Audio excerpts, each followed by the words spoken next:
अपनी वो Donald Trump जो भारत और पाकिस्तान के युद्ध को रोकने का दम भर रहे थे, रशिया और यूक्रेन के बीच सीजफायर का ऐलान करवा रहे थे, तो सीरिया के आतंकवादी से मिलकर अपनी पीस वाली छवि को बना रहे थे। वो डोनाल्ड ट्रंप जो पूर्व अमेरिकी राष्ट्रपतियों से कहते थे कि युद्ध करना बेवकूफी है, वो जो अमेरिका को दोबारा से ग्रेट बना रहे थे, खुद के लिए नोबेल पुरस्कार की मांग कर रहे थे, ऐसा क्या हो गया कि डोनाल्ड ट्रंप ने न सिर्फ इजराइल का साथ दिया बल्कि अमेरिका को सीधे सीधे युद्ध में उतार दिया? क्या अमेरिका का ईरान पर हमला ईरान की परमाणु ताकत को रोकने के लिए था? क्या रात के अंधेरे में न्यूक्लियर साइट पर जो बम बरसाए गए उससे ईरान का न्यूक्लियर प्लान दशकों पीछे चला गया? डोनाल्ड ट्रंप कहते हैं कि हमने दुनिया को बचा लिया, लेकिन सवाल यह है कि दुनिया को बचाया या दुनिया को युद्ध की आग में झोंक दिया? क्या इजराइल की चाल में अमेरिका फंस गया? क्या इजराइल ने अमेरिका को जंग में धकेल दिया? इजराइल की लड़ाई को अमेरिका ने अपनी लड़ाई क्यों बना दिया? क्यों अमेरिका ने पहली बार ईरान पर इतना खुलकर हमला कर दिया? क्या यह शांति का रास्ता है या फिर तीसरे विश्व युद्ध का रास्ता? मिडिल ईस्ट क्या इसके बाद जल उठेगा? ईरान कितना जवाब देगा? और सबसे बड़ा सवाल कि क्या दुनिया वर्ल्ड वॉर 3 के मुहाने पर है? खाड़ी देश पाकिस्तान, रूस, चीन अब किस तरफ जाएंगे? भारत को इसमें कितना ज्यादा नुकसान होगा? बहुत सारे सवाल हैं जो लोगों के मन में हैं और इन तमाम सवालों का जवाब आज इस वीडियो में हम आपको देंगे।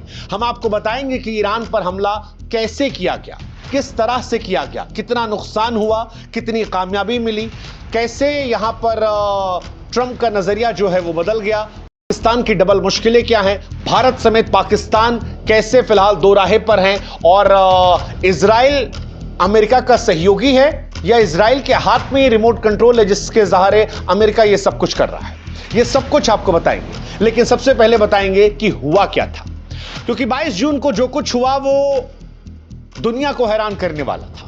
भारत में लोग जब सो रहे थे तब अमेरिकी वॉर रूम में हलचल थी। अमेरिका के राष्ट्रपति डोनाल्ड ट्रंप ने एक आदेश दिया, ईरान की परमाणु क्षमता वाली साइट को निस्तनाबूद कर दिया जाए, और उसके बाद जो कुछ हुआ वो इतिहास में दर्ज हो गया। अमेरिका के B-2 स्टील्थ बॉम्बर्स जो रडार से भी बच निकलते हैं, वो एक बार में धरती के अंदर गहरे छिपे ठिकानों को ईरान में तबाह कर देते हैं। 3 टारगेट थे, पहला था नतांस, दूसरा था इस्फहान और तीसरा फोर्डो। ये वही जगह थी जहां पर यह माना जाता है कि ईरान ने अपने सबसे आधुनिक सेंट्रीफ्यूज लगाए थे, जिनमें उच्च स्तर का यूरेनियम समृद्ध किया जा रहा था। 30,000 पाउंड वजनी बंकर बस्टर बमों ने उस तहखाने को तोड़ डाला जो कंक्रीट और चट्टानों के नीचे 200 फीट ज्यादा गहराई में था। मतलब फोर्डो साइट को तो ऐसा समझा जा रहा था कि कोई परमाणु हथियार ही उसे तोड़ सकता है, लेकिन डोनाल्ड ट्रंप ने बिना परमाणु हथियारों के भी संदेश दिया कि अमेरिका के पास वो ताकत है जो नामुमकिन को मुमकिन बना सकती है। इस हमले में B-2 बॉम्बर्स ने इजराइल के पहले से साफ किए गए रास्ते से ईरान की वायुसेना में प्रवेश किया। इजराइल ने दरअसल ईरान के एयर डिफेंस सिस्टम को काफी कमजोर कर दिया था शुरुआती हमलों में, और उसी के बाद अमेरिका को मौका मिला था कि आसमान साफ है, और फिर डोनाल्ड ट्रंप ने कहा कि हम पूर्ण विनाश की तरफ बढ़ रहे हैं। लेकिन सवाल फिर वही है कि क्या यह सिर्फ परमाणु साइट को नष्ट करने की कार्रवाई थी या कहानी इसके आगे भी है?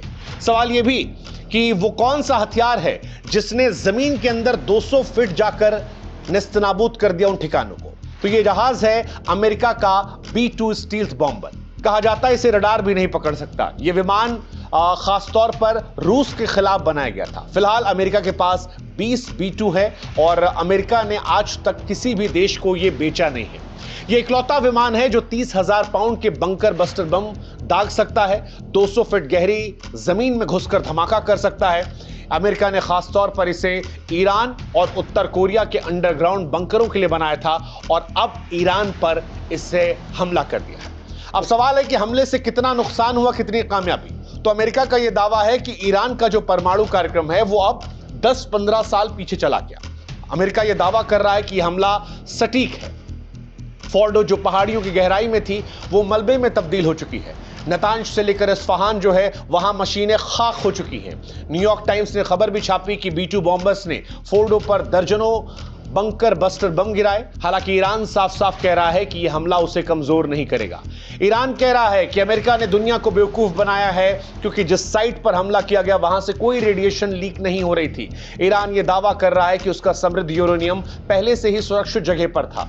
अब ईरान और अमेरिका में कौन सही कौन गलत, इसका जवाब किसी के पास नहीं है, क्योंकि जवाब अक्सर वहीं से आता है जो युद्ध जीतता है। जो युद्ध जीतेगा वो इतिहास को अपने हिसाब से लिखेगा। लेकिन सवाल एक जो दुनिया के मन में है वो ये कि क्या ये दुनिया को युद्ध की आग में झोंक रहा है। उससे भी बड़ा सवाल ये है कि डोनाल्ड ट्रंप जो मई के महीने में खुद कह रहे थे इजराइल को कि आप युद्ध को मत बढ़ाइए, उनका नजरिया इतनी तेजी से कैसे बदल गया।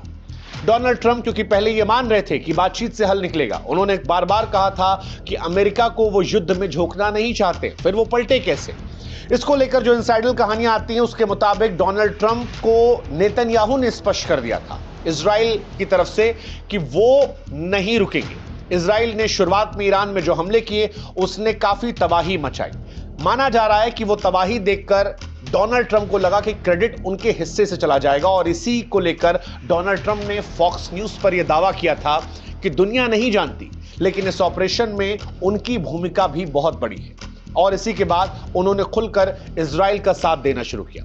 जब डोनाल्ड ट्रंप को यह रिपोर्ट मिली कि इजराइल के हमलों से ईरान की परमाणु ताकत को नुकसान पहुंचा है तो वो और खुलकर मैदान में सामने आए और उसके बाद 22 जून को सुबह सब कुछ हो गया। अब सवाल यह है कि जो हुआ उसके बाद ईरान क्या करेगा। ईरान खामोश नहीं बैठेगा, यह तय है। ईरान जवाब देगा और ईरान ने जवाब देना भी शुरू कर दिया है, इजराइल पर हमले करना भी शुरू कर दिया है।